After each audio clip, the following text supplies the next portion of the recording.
Imagine you want to say something is finished before another time. Today you'll learn by the time for sequence with useful sentences you can say in real life. The pattern is simple, use by the time to connect two moments in a sequence.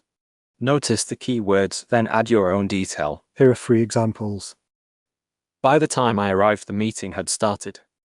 By the time we got home, it was dark. By the time she called, I had left. Quick quiz. Which sentence shows one event before another? Option 1. By the time I arrived, the meeting had started. Option 2. By the time I arrived, the meeting had started.